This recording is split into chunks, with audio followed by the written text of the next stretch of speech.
So I'd like to talk for a moment about Google Plus and the effect it's going to have on my channel. Now, most of you are probably aware of the merger between Google Plus and YouTube, and I have rather mixed observations on the whole thing. So in this video, I'm going to share that information with you. Now, the Google Plus merger has done some good things and some bad things. Unfortunately for me, it seems to have done more harm than good. Most people's complaints about Google Plus are about the comment system, though to be fair, reverting to the old system is no great prize.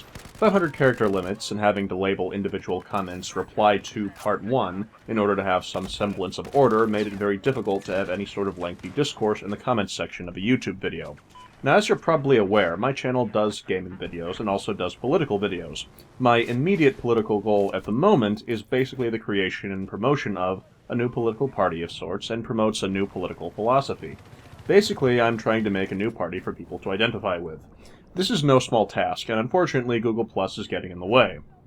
In order to provide evidence that my political philosophy is one worth considering and eventually joining, I need to be able to provide evidence for my points. To an extent, I can do this in videos and source links in a description box, but inevitably, people will have questions or wish to lobby some sort of criticism, regardless of whether it's founded or not.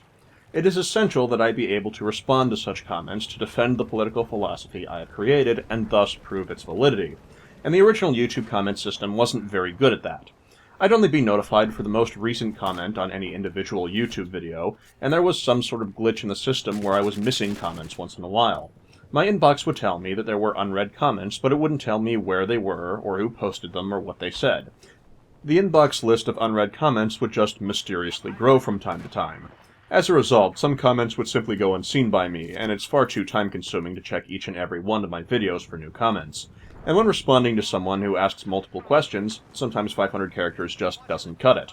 You need to respond with multiple comments, and the old YouTube comment system had very poor organization. If I were having a discussion with one of my subscribers in the comments section, I'd often have to start labeling them reply to part 2 or some such, because the list of comments would be completely jumbled, and someone scrolling down to attempt to read them would probably never be able to see the comments in an orderly form. Sometimes clicking show more comments would result in seeing some of the same comments, or show you comments totally unrelated to the conversation, and if the comments aren't manually stamped with reply to part 1, which has to eat out of your 500 character limit, then it'd be a big blob and is too disorganized to properly read on many occasions. A couple of the changes Google Plus made caused this to be both more and less efficient depending on the situation. Google Plus comments are now grouped into threads, which was an upgrade when it comes to the kinds of conversations that take place on my political videos. They also removed the 500 character limit, and again, for my political videos, which will sometimes have people posting small essays in the comments section about their political views, this has also been a clear upgrade. While I am not fond of the Google Plus changes, I do feel some people are exaggerating some, though not all, of the issues.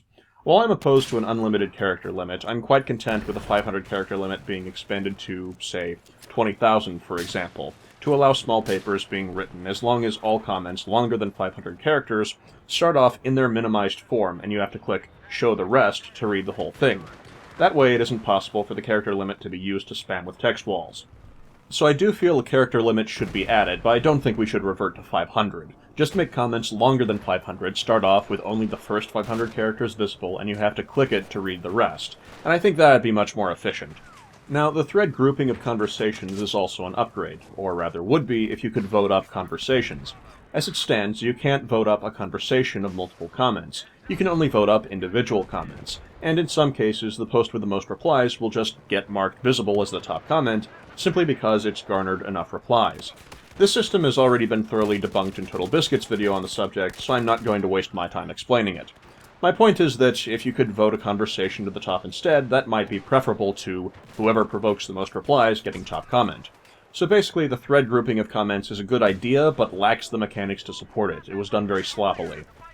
Some comments are grouped above new comments, and sometimes you'll need to search through a comments section in order to skip conversations from a week ago in order to find a comment that was posted this morning. And that's not the only issue.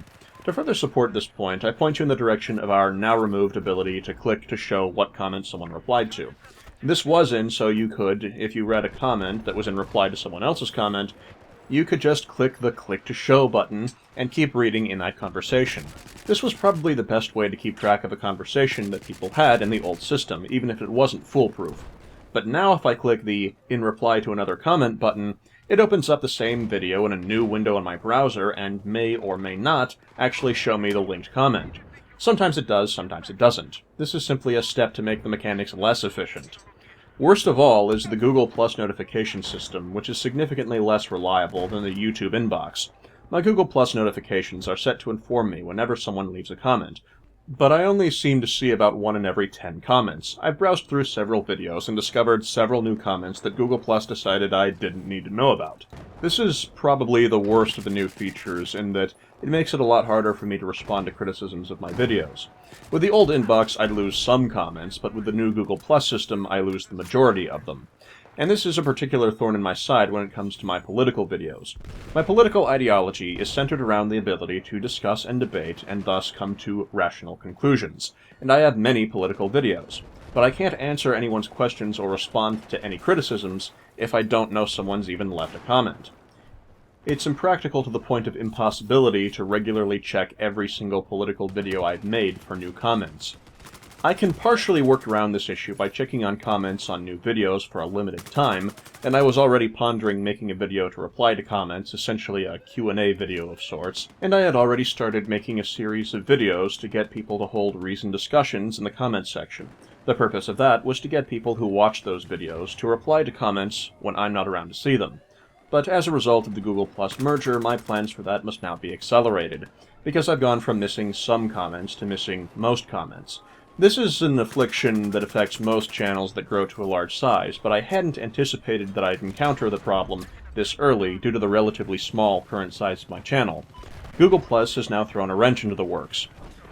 If someone posts an important question on one of my political videos that's several months old, I may not know that it exists, much less be able to reply to it and address it. As such, I suppose the end of this video is a bit of a public service announcement. If you are a viewer of my political videos and you're thinking of replying to a comment but deciding not to under the impression I'll reply to it eventually, don't decide not to. At least for the time being, my job's been made quite a bit more difficult. Anyway, I'll see you next time. Later, YouTube.